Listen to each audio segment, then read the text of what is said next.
Mari kita berdoa. Bapa di dalam surga, kami berterima kasih pagi ini kami boleh membaptiskan 20 anak bayi dan anak-anak yang Tuhan karuniakan sebagai pusaka pemberian dari surga kepada keluarga kami masing-masing. Kami berdoa kiranya anugerah-Mu akan memimpin mereka dengan firman, kebenaran, dan Roh-Mu yang kudus. Pimpin mereka berjalan di dalam kehendak-Mu, sehingga mereka dibesarkan dengan kebenaran firman dari surga, berlainan dengan anak yang lain, karena mereka berada di dalam janji Tuhan, berada di dalam kesetiaan Tuhan, berada di dalam pimpinan, pencerahan, dan pendidikan firman yang suci, sehingga mereka boleh dibesarkan dengan iman yang teguh, boleh berperang bagi Injil, bagi kebenaran di dalam kerajaan Tuhan. Dengar doa kami Tuhan, kami serahkan semua ini dalam tangan Tuhan, demi nama Yesus Kristus, penebus dan juru selamat kami yang hidup. Kami sudah berdoa. Amin. Saudara-saudara, sudah berbulan-bulan kita bicara tentang doktrin iman. Ini sangat penting dan ini sangat dasar. Ini sangat fundamental dan ini mengikuti seumur hidup kita menjadi orang Kristen yang dipimpin dari iman kepada iman, yang mengadakan iman Yesus Kristus, yang menyempurnakan iman Yesus Kristus. Dia adalah Alfa, Dia adalah Omega, Dia adalah pemberi dan Dia adalah penggenap. Dia adalah pemimpin, Dia adalah penyempurna, sehingga iman menjadi satu unsur hidup kita sepanjang umur kita di dalam dunia ini. Kita berlainan dengan mereka yang tidak beriman, karena dari dasarnya mereka menekan kebenaran sebagai benih yang sudah Tuhan tanam di dalam hati mereka. Tetapi kita yang tidak menekan, kita betul-betul mau membiarkan iman yang adalah benih di dalam kebenaran itu besar di dalam hati kita. Akhirnya kita setelah tidak menekan benih, kita bersiap untuk dengan segala kerelaan mau mendengar firman Tuhan. Maka timbullah iman macam kedua. Faith comes by hearing. Hearing comes by the word of Jesus Christ. Waktu engkau mendengarkan khotbah firman tentang Kristus, engkau mulai menemukan ada keselamatan, engkau menemukan ada pengampunan dosa, ada anugerah pengampunan yang diberikan kepada kita melalui Yesus Kristus yang turun dari surga menjadi pengantara di tengah-tengah manusia dan Allah. Di hadapan Tuhan Allah, Yesus mewakili orang berdosa, minta dengan doa syafaat, kiranya Tuhan mengampuni segala dosa kita. Dengan menghadapi manusia, Yesus mewakili Tuhan menurunkan anugerah, keselamatan, pengampunan, dan penebusan kepada kita masing-masing. Sehingga setelah kita menerima Yesus Kristus, kita diberikan hidup kekal, hidup beriman terus menerus kepada Tuhan. Ini iman kedua. Sesudah itu Alkitab berkata, setelah kita mendapatkan iman, kita harus mengutarakan iman itu, memanifestasikan iman itu di dalam kelakuan kita masing-masing. Dan ini adalah iman tanpa perbuatan, mati adanya. Iman macam ketiga ada yang iman yang hidup, yang dinyatakan melalui kelakuan, menjadi iman yang bersaksi bagi Tuhan. Ini iman macam ketiga. Lalu sesudah itu kita masih memerlukan iman macam keempat, yaitu setiap hari bersandar kepada Tuhan, setiap hari memandang kepada Tuhan, setiap hari pegang teguh perjanjian Tuhan dan pimpinan Tuhan, penyertaan Tuhan untuk melangsungkan hidup yang panjang. Kita hidup di dunia ini seperti melintasi satu padang belantara yang besar dan padang belantara yang sangat menakutkan. Very terrible and very big wilderness. Di dalamnya kita mengalami segala kesulitan, mengalami segala kebahayaan, itu sebab kita harus bersandar pada Tuhan setiap saat, setiap hari, setiap peristiwa, setiap pengalaman yang pahit. Saudara-saudara, inilah iman macam keempat. Selain percaya Tuhan ada dan pemberi anugerah, selain percaya Yesus memberikan juru selamat, memberikan pengampunan dan hidup yang baru, selain Dia menyukupi kita dan terus membimbing, memimpin kita seumur hidup, kita percaya kita perlu saban hari pegang janji Dia, saban hari mengharap kepada Dia, karena Tuhan tidak meninggalkan kita, Tuhan tidak membuang kita. Demikian janji Tuhan di dalam perjanjian lama dan dikutip di dalam perjanjian baru di dalam buku Ibrani. I will never forsake you, I will never leave you. Aku tidak akan meninggalkan engkau, aku tidak akan membuang engkau. Janji Tuhan boleh dipercaya tidak? Boleh. Janji Tuhan boleh dipegang tidak? Boleh. Kenapa? Karena yang janji adalah Tuhan. Sehingga iman untuk memegang janji Tuhan, ini iman yang melintasi seluruh perjalanan di tengah-tengah padang belantara. In all our life, dari seluruh journey, dari hari permulaan sampai hari terakhir, kita hanya bersandar kepada Tuhan. Dan saya hari ini akan bicara tentang 3 konten dari iman yang sejati kepada Tuhan. Iman kepada Tuhan adalah iman kepada yang tidak berubah. Iman kepada Tuhan adalah iman kepada yang setiawan. Iman kepada Tuhan adalah iman kepada yang kekal berada sampai selama-lamanya. Jikalau Tuhan tidak kekal, iman kita akan berhenti. Jikalau Tuhan berubah, iman kita tidak terjamin. Jikalau Tuhan tidak jujur, iman kita ketipu. Saudara-saudara, kita beriman kepada Tuhan, Tuhan yang setia, Tuhan yang tidak berubah, dan Tuhan yang kekal. Karena kesetiaan janji Tuhan berdasarkan kejujuran Dia, berdasarkan ketidakperubahan Dia, berdasarkan kekekalan Dia, maka kita boleh pegang teguh kepada Dia yang setia, yang tidak berubah, dan yang kekal. Ini namanya trust. Di dalam faith, there are 3 factors. Pertama, trust in God. Why we trust in God?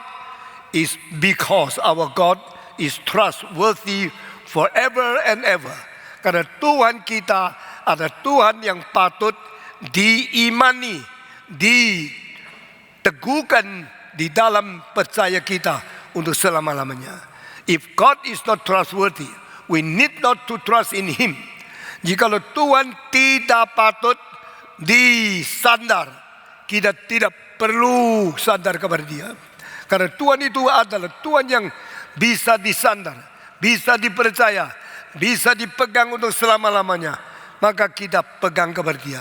We trust in God because He is trustworthy. Ini pertama. Dan trust itu penting sekali. Trust melampaui segala perdebatan. Trust melampaui segala logika. Trust melampaui segala spekulasi. Karena Dia begitu kokoh, begitu kekal. Dia patut kita trust, patut kita percaya dan sandar untuk selama-lamanya. Saudara-saudara, ini adalah faktor pertama. Kita sungguh-sungguh mempunyai sandaran yang kekal. Kalau sekarang sandar meja ini goyang. Saya sandar meja ini, meja jatuh, saya ikut jatuh. Tapi kalau saya sandarkan meja yang bikin dari batu karang, yang kokohnya, akarnya berpuluh-puluh meter di bawah tanah, saya pegang meja ini, saya tidak akan jatuh karena Dia sendiri kokoh selama-lamanya.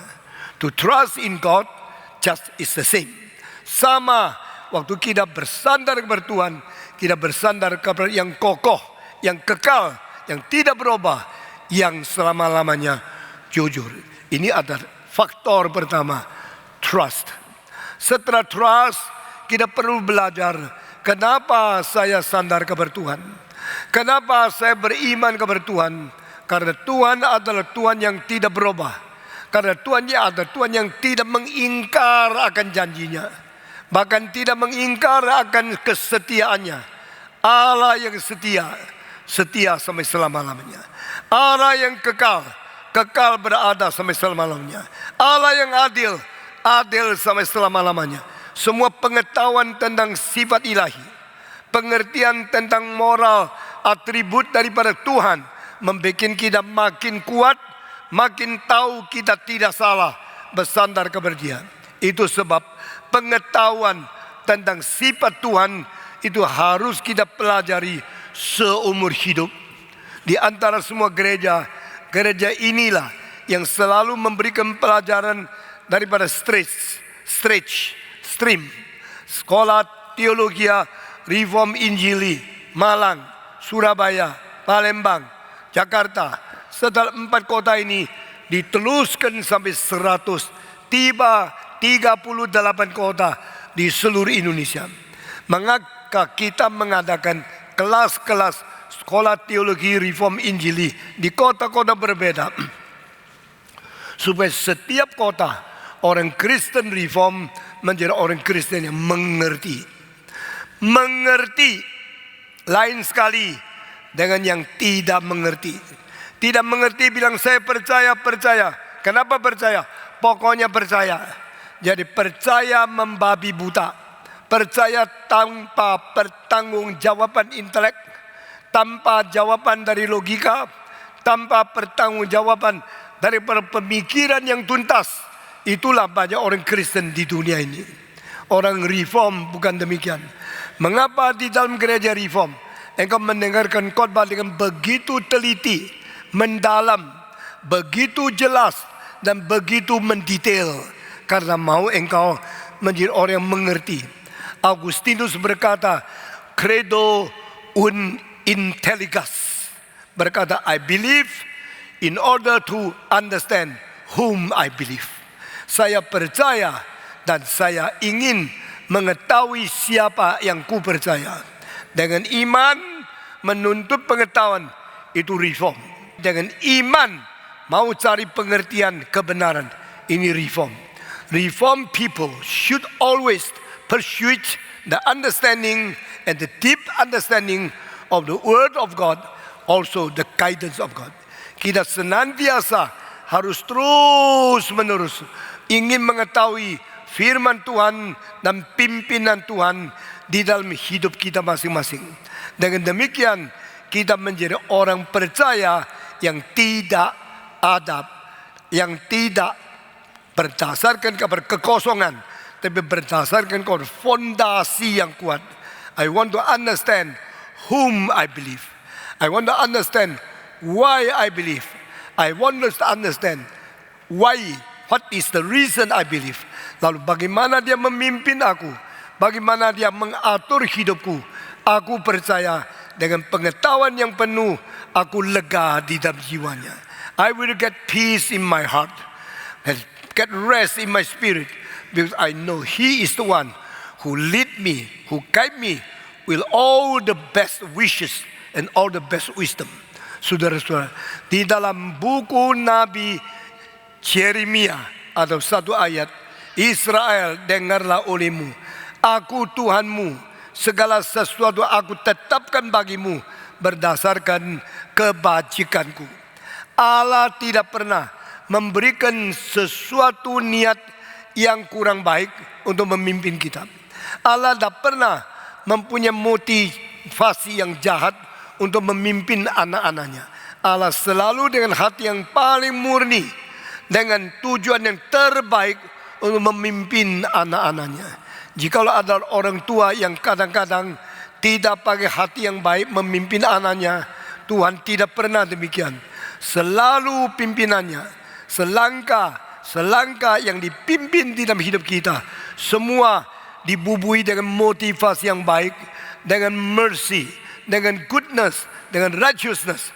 Allah yang adil, Allah yang suci, Allah yang penuh belas kasihan, Allah yang mengerti segala kesulitan kita, yang memimpin kita jalan di dalam setiap langkah dengan motivasi yang jujur dan makna yang baik adanya. Dengan demikian kita trust in Him, kita perlu pengetahuan tentang Dia. Waktu kita makin belajar, makin mengerti siapakah Allah kita, makin lega, dan makin kita tidak usah khawatir, tidak usah takut. Karena hari depan kita di dalam tangan Tuhan yang motivasinya baik. Hari kita dipimpin oleh Roh Kudus yang mengerti segala kebutuhan kita dan mengetahui kesusahan kita. Pengertian terhadap sifat ilahi ini diperlukan sekali oleh orang Kristen yang belajar. Kita mempelajari siapa Tuhan, mempelajari apa sifatnya, mempelajari di dalam segala langkah pimpinan Dia. Dia mempunyai rencana yang terbaik bagi kita. Maka kita mengetahui, I am in good hand of God. I will never need to be worried or to be afraid. Tak usah takut. Yesus berkata, datanglah kepadaku, hai yang bertanggung berat, karena aku telah mengalahkan dunia. Engkau akan dapat sejahtera di dalam diriku. Jangan takut, jangan khawatir, jangan putus asa, karena aku sudah mengalahkan dunia. Yang memimpin kita melewati dunia padang belantara yang menakutkan ini adalah Tuhan yang sendiri pernah ke dunia. Engkau tanya Yesus Kristus, engkau pernah turun dari surga ke dunia? Iya, Dia turun daripada tempat yang tertinggi, paling hormat, yang paling mulia di surga, inkarnasi ke dalam dunia, lahir di palungan, mati di atas kayu salib. Selama 33 tahun setengah, Dia lebih merasa tersendiri daripada kita masing-masing. Dia pikul jauh lebih berat dari pikulan kita masing-masing. Dia pernah dihina, disiksa, Dia pernah dikutuk, pernah dicaci, dibaki, lebih berat dari apa yang kita terima. Itu sebab the one who understand us is the one who take care for us, and who Himself come to the world to be tortured and to suffer everything because of us. Kristus yang turun ke dalam dunia, inkarnasi menjadi manusia. Ada Kristus yang mengalami kesulitan terbesar, kesulitan yang tidak pernah dialami orang lain, semua ditanggung oleh Dia. Maka apa yang kau alami, jangan kira Allah tidak mengerti. Tidak ada satu kesusahan yang engkau alami di mana Tuhan tidak mengerti. Tidak ada satu pengalaman yang pahit sekali yang engkau rasakan di mana Tuhan tidak mengerti. Karena Dia pernah datang ke dunia. Yesus turun ke dunia, inkarnasi. Salah satu tujuan adalah mengerti apa yang mungkin kita alami di dalam hidup kita yang kita sendiri tidak mengerti. Yesus melewati, Yesus mengalami, Yesus menderita, Yesus menerima semua itu. Yesus mengerti sebelum kita mengalami, sebelum kita mengerti. Maka segala susahmu bawalah kepada Dia, segala air matamu bawalah kepada Dia, segala pengeluhanmu bawalah ke Dia, karena Dia mengerti apa yang kita alami. Saudara, kita bersyukur kita mempunyai seorang juru selamat. Menurut buku Ibrani pasal keempat, yang begitu mempunyai belas kasihan, yang mengerti segala sesuatu yang kita alami, karena Dia sendiri sudah mengalami segala pencobaan, segala ujian, segala siksaan, segala kesulitan. Bedanya, Dia sama sekali tidak berdosa. Saudara-saudara, waktu kita mengalami pencobaan, kita sering gagal. Waktu kita diujiani, kita selalu tidak lulus. Tetapi Yesus Kristus mengalami semua percobaan, semua ujian, semua kesengsaraan, semua penderitaan. Dia semua lulus. Bukan saja semua lulus, Dia tidak jatuh di dalam dosa satu kali pun. Itu sebab Dia disebut ada kapten keselamatan, the captain of salvation, Jesus Christ. He understands us, understand until the utmost part of our heart. Yesus mengerti isi hati kita sampai sedalam-dalamnya, karena dia pernah mengalami segala kesulitan.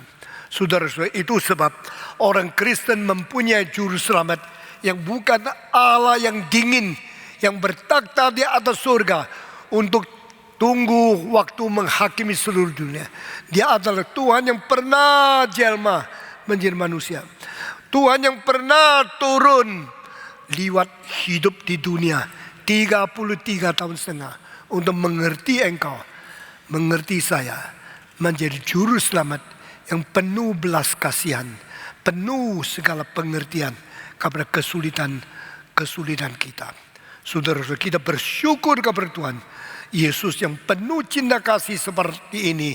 Dialah yang menanggung dosa, yang menjadi juru selamat pengantara di tengah-tengah manusia dan Tuhan Allah.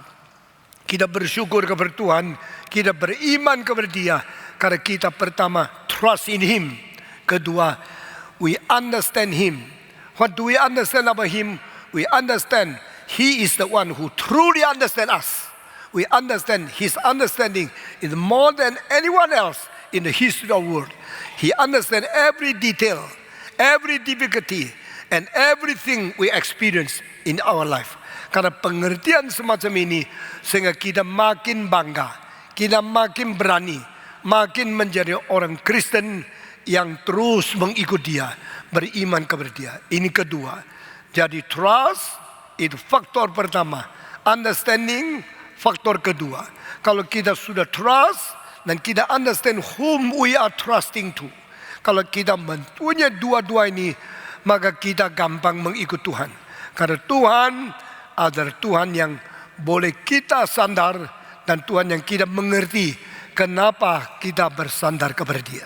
Saudara-saudara, sesudah kedua ini, maka kita masukkan faktor ketiga. Baru kita rela, kita lega, kita gampang taat kepada Dia. Di dalam iman bukan hanya mempunyai sandar. Di dalam iman akhirnya menuju kepada ketaatan. Sandar adalah sesuatu perasaan di dalam hati. Ketaatan adalah satu tindakan di dalam perbuatan kita. We trust not enough. We should seeking for understanding. To understand is the second factor. To understand is not enough too. To understand need to lead into to practice and to obey God. Jadi trust, understand, and obey. Semua. Sekali lagi, 3 langkah ini kalau kurang satu tidak cukup. Kurang satu bahaya. Engkau hanya trust dan tidak understand. Engkau membabi buta. I trust in God. Mengapa? I don't know. Why trust? Just trust. Saya trust. Saya percaya. Saya sandar Dia. Lalu bagaimana Tuhan pimpin? Bukan urusan saya. Saya tidak tahu.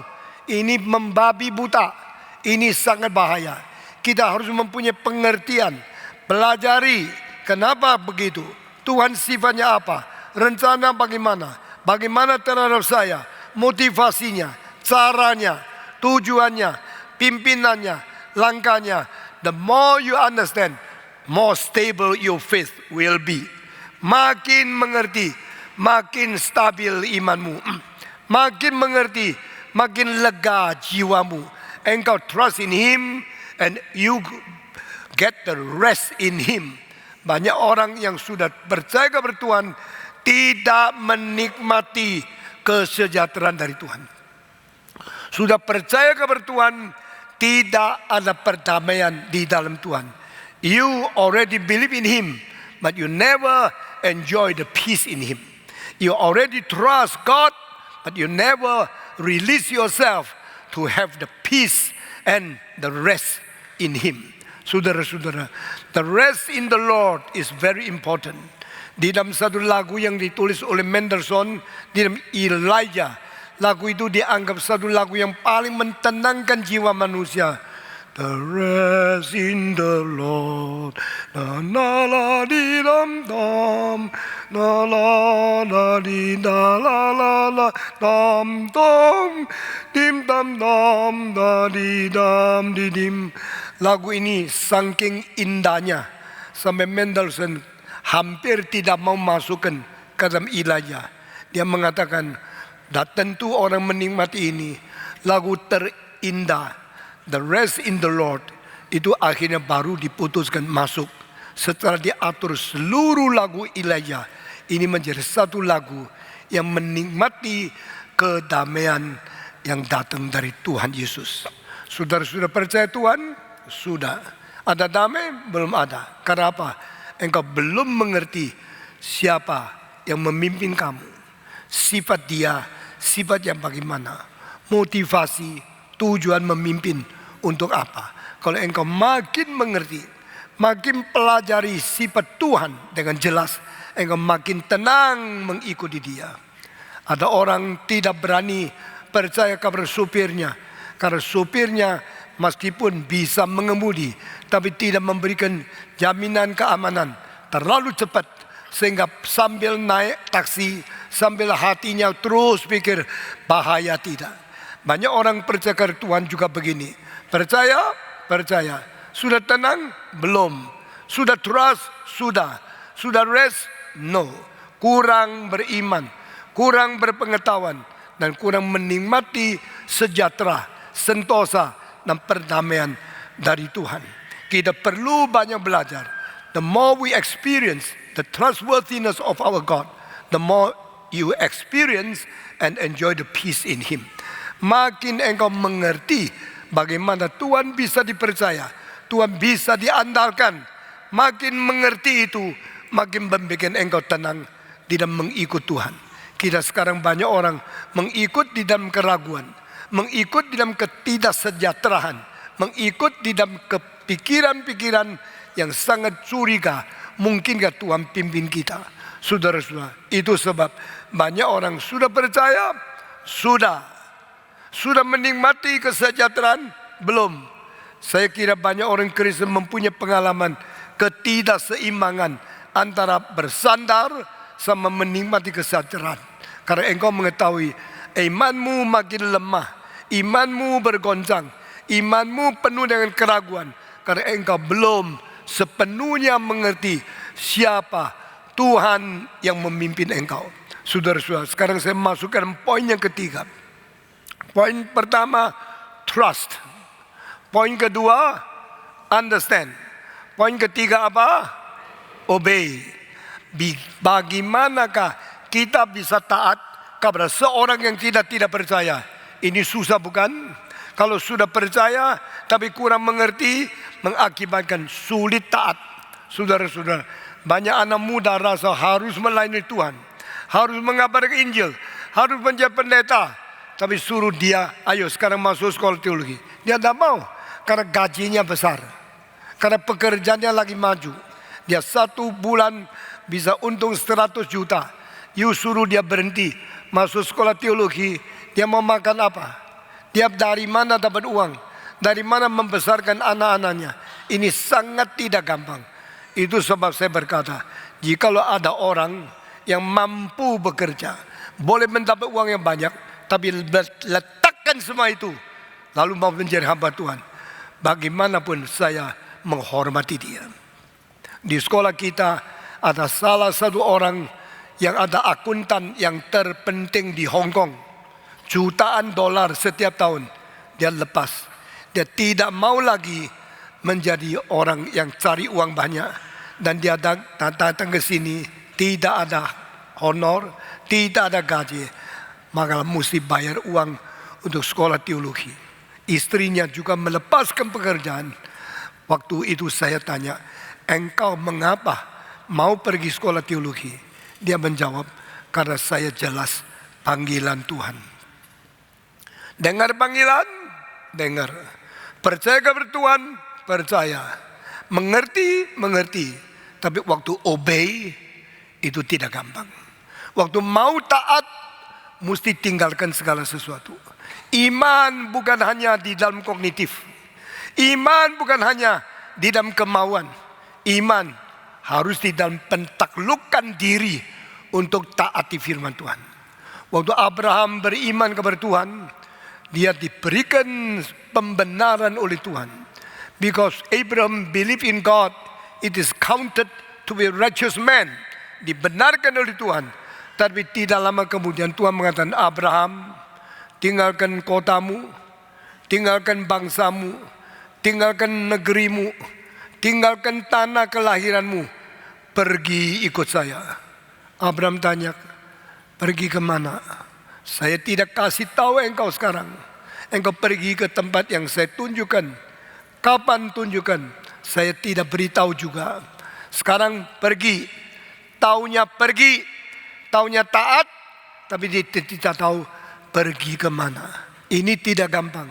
Saudara-saudara, kalau Tuhan kasih tahu saya, pimpin saya ke Amerika, kasih saya rumah besar, di situ pegawai daripada kantor company yang gede, lalu dapatnya gaji yang besar, saya mengatakan, wah Tuhan, saya mau pergi. Kalau Tuhan saya suruh saya meninggalkan company yang besar, gaji yang tinggi, lalu entah bawa saya kemana, sulit taat, tapi itulah namanya iman. Abraham taat kepada Tuhan. Dia menjadi bapa iman. Kalau saya bicara tentang syarat apa Abraham menjadi bapa iman, semua orang percaya kepada Tuhan, mungkin 3 bulan baru bisa selesai khotbah tentang teladan kita. Abraham menjadi bapa iman. Saudara-saudara, dia mau pergi ke mana? Waktu Abraham meninggalkan Ur di Mesopotamia, dia bukan orang miskin, bukan gelandangan, bukan orang tidak ada sasaran apa-apa, lalu minta Tuhan pimpin karena saya tidak ada kerjaan. Abraham sudah mempunyai 138 pegawai yang memolong dia, membantu dia, orang-orang perkasa. Saya mau tanya, engkau orang kaya yang rumahnya besar, pembantunya yang ada 138, coba angkat tangan. Tidak ada orang lebih kaya dari Abraham. Dia seperti raja. Waktu 4 raja perang sama 5 raja, sesudah yang kalah pulang, Abraham pergi berperang dengan mereka. Akhirnya semua kalah sama Abraham. Abraham mempunyai 318 orang. Itu adalah prajurit, itu adalah tukang pukul, itu adalah pemegang senapan, dan orang yang bisa bunuh orang lain. Abraham mempunyai ajudan 138, lebih banyak dari Jokowi, lebih banyak dari siapapun. Dia seperti seorang raja. Abraham di kota Ur di Mesopotamia, sudah terbukti di arkeologi abad ke-20, kota terbesar di dunia 4000 tahun yang lalu.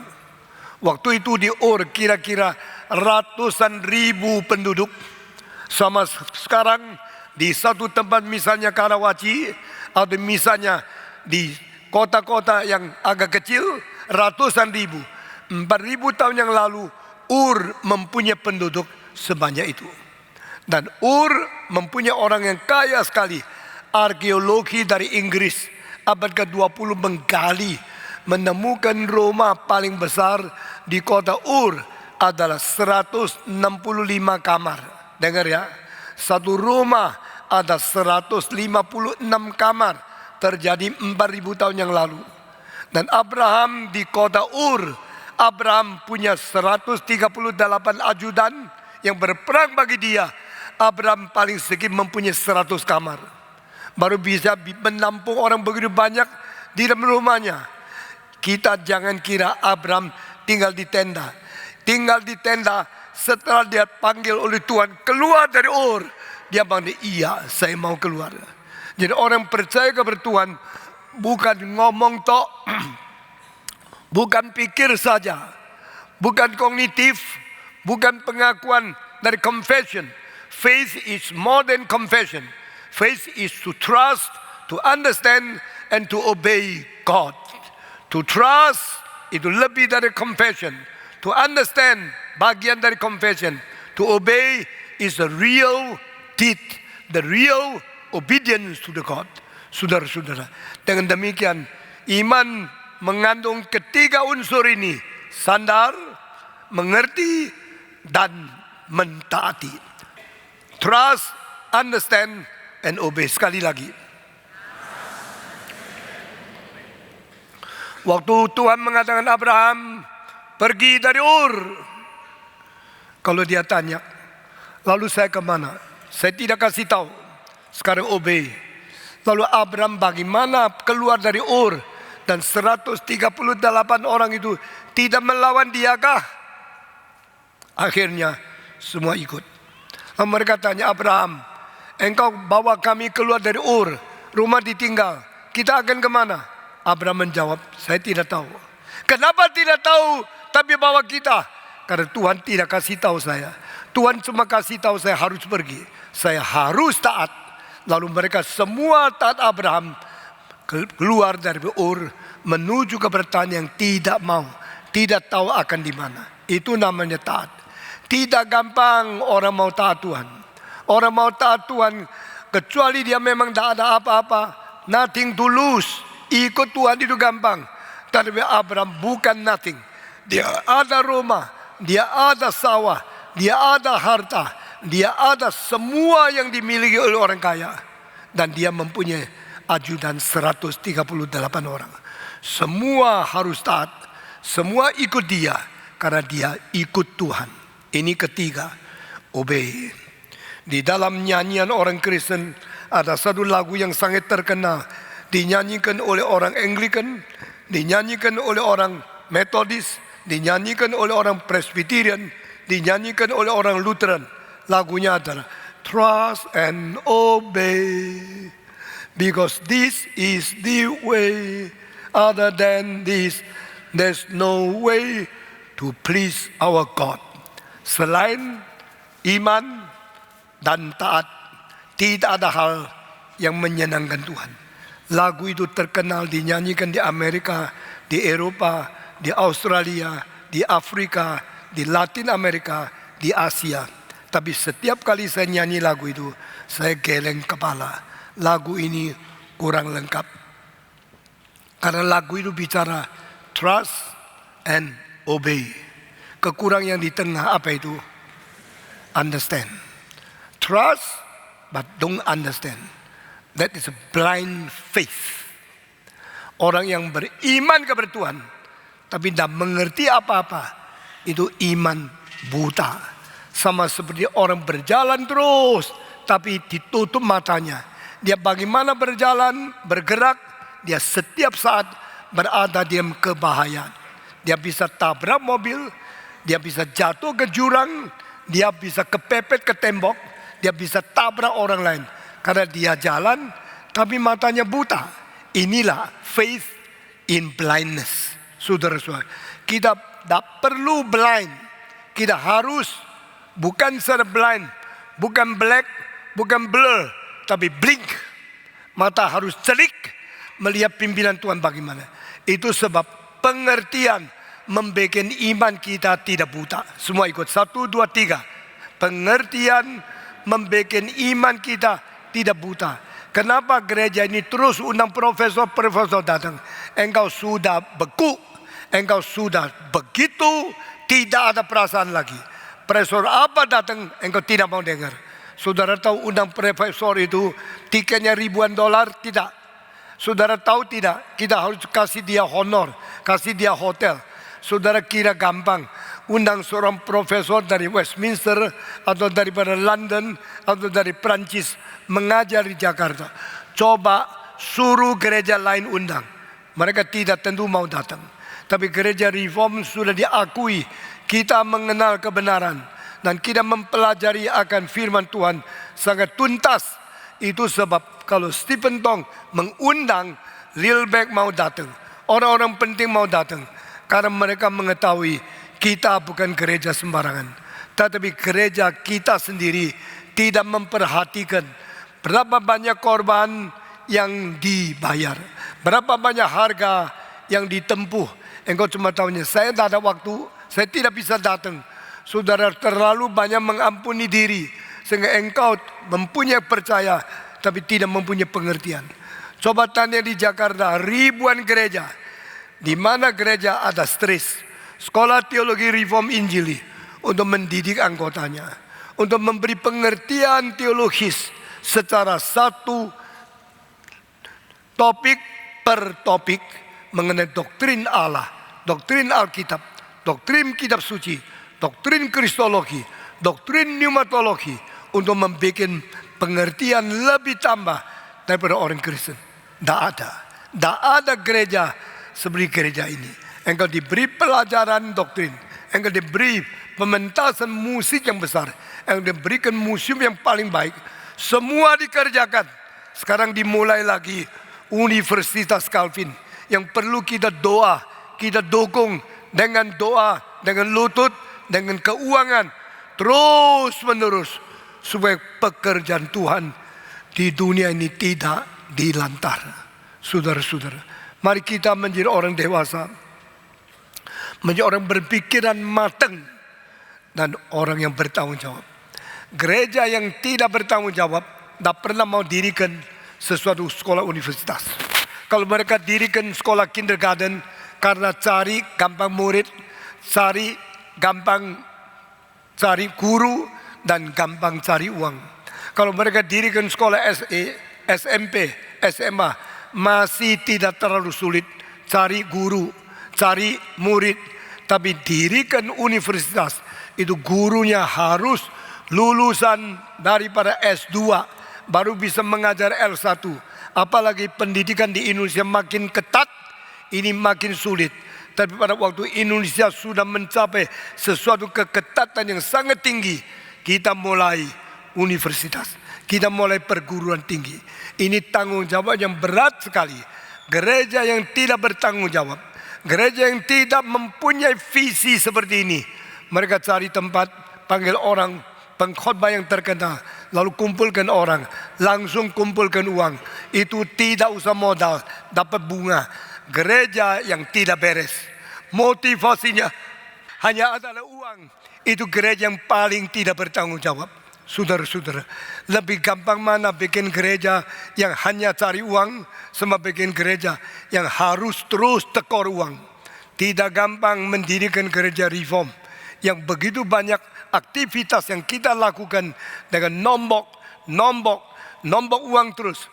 Tetapi saya tahu, saya kerjakan musik, kerjakan museum itu untuk mandat kebudayaan, mencerdaskan bangsa, memberikan subsidi untuk bikin manusia mempunyai pengertian budaya dan hidup yang lebih bermutu. Saya tahu panggilan Tuhan, saya tahu kenapa saya kerjakan. Banyak orang ikut-ikut, mereka mulai kapok, mulai tahu tidak gampangnya bikin musik untuk mengiyakan sesuatu kebudayaan yang maju di dalam satu negara. Saudara-saudara sekalian, saya teruskan dengan khotbah hari ini. Pada waktu Tuhan mengatakan, lakukan ini, kerjakan itu. Apakah Tuhan kasih biaya? Tidak. Apakah Tuhan kasih visi? Iya.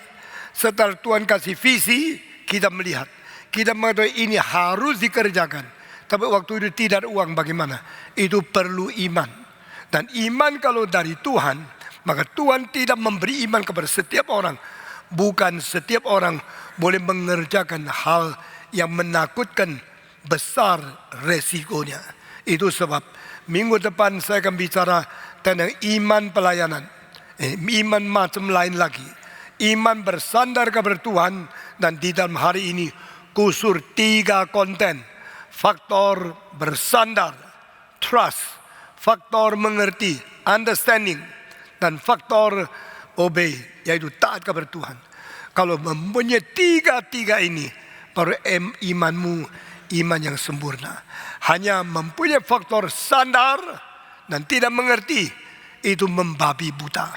Hanya mempunyai pengertian dan sandar, tidak mau taat, itu orang egois. Saudara-saudara, kita bukan orang Kristen yang membabi buta. Kita harus mengerti, mengetahui, faith seeking understanding. Cogito, kalau saya berpikir, saya untuk percaya kepada dia. Tapi credo un intelligas, saya percaya supaya saya boleh mengerti. Ini Augustinus. Disinilah iman orang Protestan, iman orang Reform, atau iman yang menuntut pengetahuan. Semua 1, 2, 3. Iman orang Reform adalah iman yang menuntut pengertian. 1, 2, 3. Iman orang reform adalah iman yang menuntut pengertian. Makin mengerti, makin taat kepada Tuhan. Makin mengerti, makin percaya kepada Tuhan.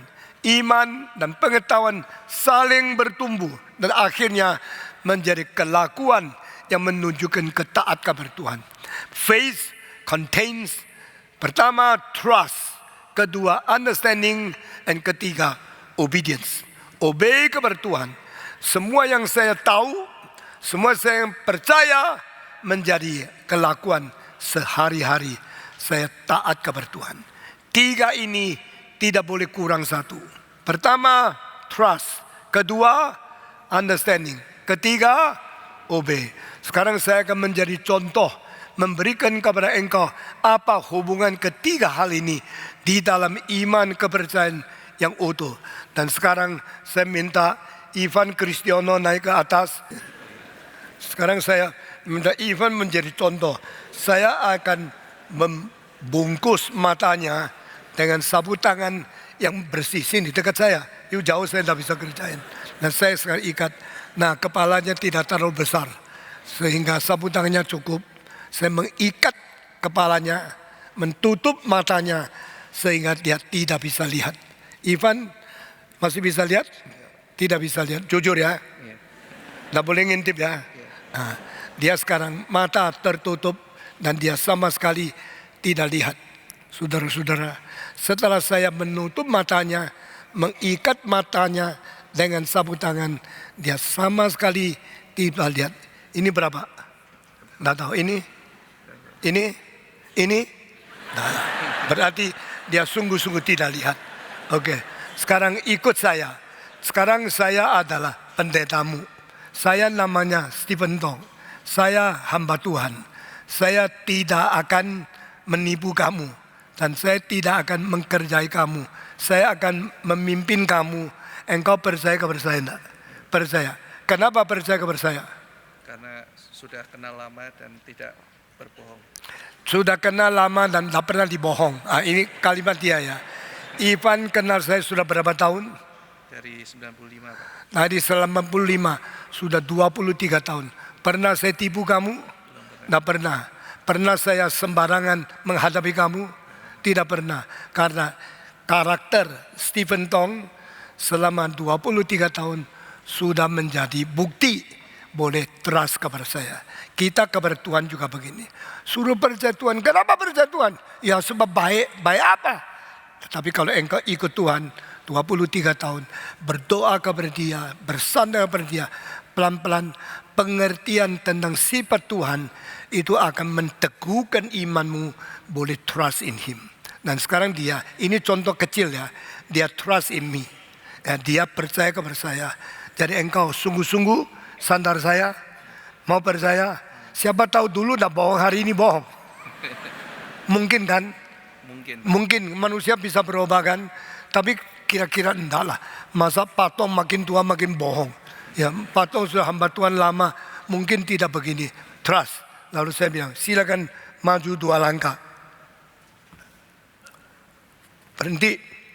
Kalau maju lagi 1 langkah bahaya. Karena derajatnya tingginya lain. Sekarang kalau maju 1 langkah, silakan turunkan kakinya. Karena sekarang engkau tidak dataran yang tidak sama tinggi. Silakan turun 1 langkah. 1 langkah lagi, berhenti lagi. Dan sekarang engkau masih bahaya. Sekarang saya minta 3 langkah yang besar, terus menerus. Dan setiap langkah mesti turun 1 langkah. 1, 2, 3. Dia taat ya. Kenapa taat? Karena dia trust in me. Ya, Stephen Tong tidak bohong. Stephen Tong sudah 30 tahun. Tak mungkin sudah tua ngawur.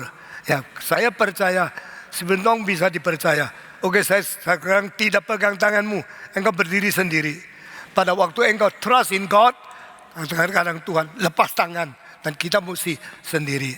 Lalu saya berkata kepada Ivan, sekarang kalau saya pimpin kemana, saya tidak lagi pakai tangan. Saya cuma pakai mulut. Jadi engkau dengar kalimat, tidak ada pegang tangan, engkau ikut saya. Coba maju 4 langkah.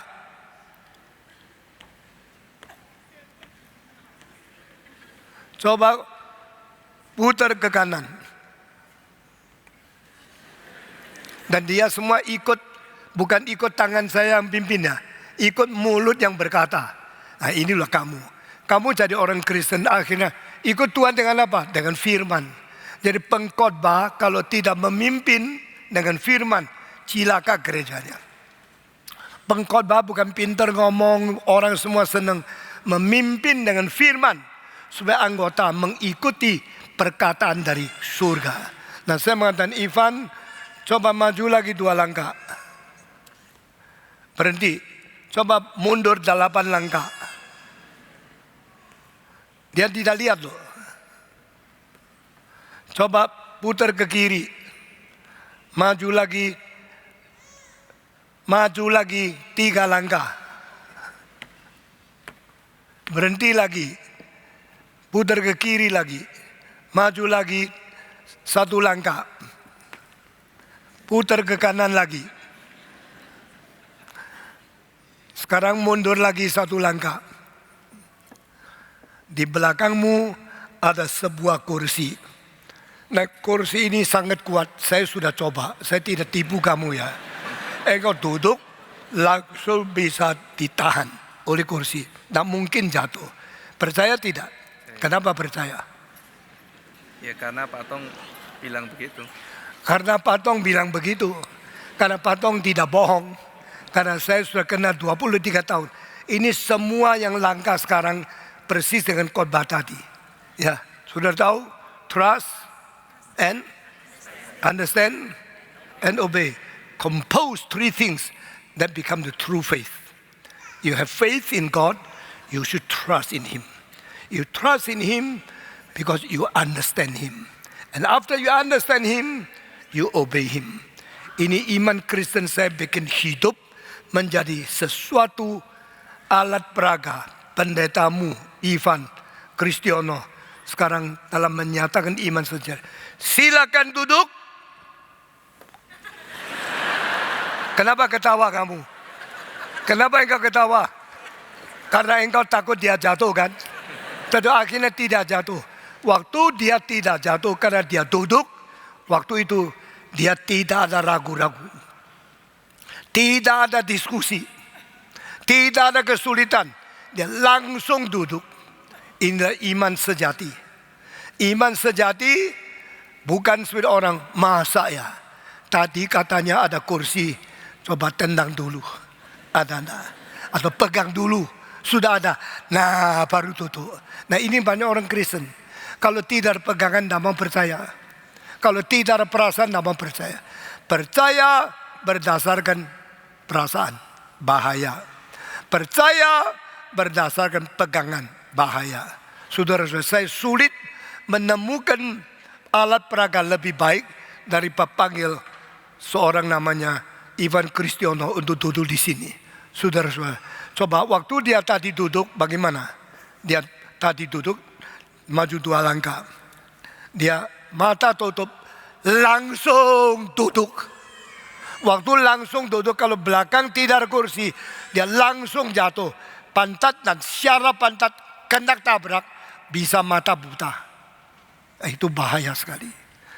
Iman orang Kristen adalah iman yang sungguh-sungguh di dalam saat paling krusial, paling perlu, paling kritikal, engkau nyatakan ketaatan. Itu Abraham. Abraham tinggalkan Ur, dia tinggalkan. Kemana? I don't tell you. Kemana? No certainty. Maka dia pergi. Waktu dia pergi, rumahnya ditinggal, kotanya ditinggal, papanya ditinggal.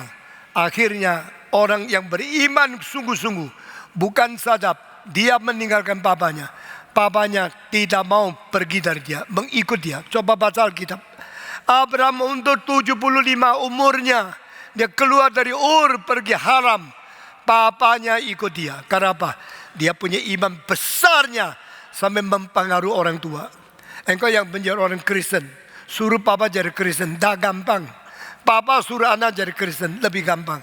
Tapi Abraham mempunyai iman besar sampai mempengaruhi orang tuanya ikut dia mengikut Tuhan Yesus.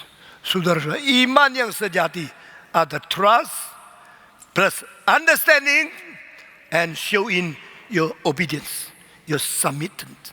Waktu engkau submit, engkau obey, itu iman menjadi sungguh-sungguh. Hari ini saya khotbah sampai di sini. Ini kalau diperkembangkan masih banyak hal yang menyangkut iman kita. Mau satu-satu dibungkus kepalamu, satu-satu coba duduk. Engkau baru mengerti. What is faith? Saya susah payah membuat engkau mengerti apa yang saya mau khotbahkan kepada engkau. Tapi saya seumur hidup bagaimanapun bikin khotbah saya bisa jelas dimengerti oleh manusia. Engkau kalau mengetahui berapa susahnya saya berkhotbah, siapkan khotbah untuk bikin you ngerti, engkau baru tahu bayar harga untuk pekerjaan Tuhan itu penting sekali. Sekarang saya sudah khotbah kepada lebih 35 juta manusia. Saya masih hidup berapa tahun tidak tahu. Dengar baik-baik semua khotbah yang penting yang Tuhan berikan kepada aku untuk kamu. Itulah sebabnya gereja ini penting sekali.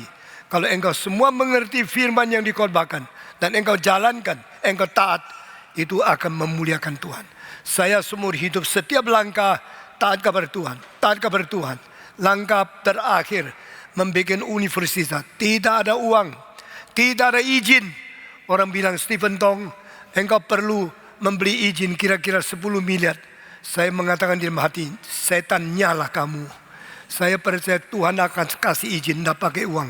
Akhirnya Tuhan yang menang atau setan yang menang? Tuhan yang menang. Trust, obey. Dan sekarang dosennya di mana? Di tangan Tuhan. Saya tetap percaya kepada dia. Sama seperti 10 tahun yang lalu saya berkata, Ivan, siapkan guru-guru. Saya dirikan sekolah Calvin. Di dalam 365 hari. Dia berkata, Pak Tong, saya sudah siapkan 35 guru. Sekarang Calvin sudah menjadi salah satu sekolah yang terbaik di Indonesia. Saya percaya Calvin Institute akan menjadi universitas yang paling baik di Indonesia juga. Amin. Bagaimana bisa jadi? Iman, mengerti, dan obey. Taat kepada Tuhan. Tuhan memberkati kita masing-masing. Mari kita berdiri bersama-sama. Kita mengikhlarkan iman rasuli. Semua menyatakan iman rasuli. Dan pengumuman selanjutnya akan diumumkan oleh Pendeta Ivan. Aku percaya kepada Allah, Bapa yang Maha Kuasa, Khalik langit dan bumi, dan kepada Yesus Kristus, anaknya yang tunggal Tuhan kita, yang dikandung dari Roh Kudus, lahir dari anak darah Maria, yang menderita sengsara di bawah pemerintahan Pontius Pilatus, disalibkan, mati dan dikuburkan, turun ke dalam kerajaan maut. Pada hari yang ketiga, bangkit pula dari antara orang mati, naik ke surga, duduk di sebelah kanan Allah, Bapa yang Maha Kuasa. Dan dari sana ia akan datang untuk menghakimi orang yang hidup dan yang mati. Aku percaya kepada Roh Kudus, gereja yang kudus dan am, persekutuan orang kudus, pengampunan dosa, kebangkitan tubuh dan hidup yang kekal. Amin.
Tuhan.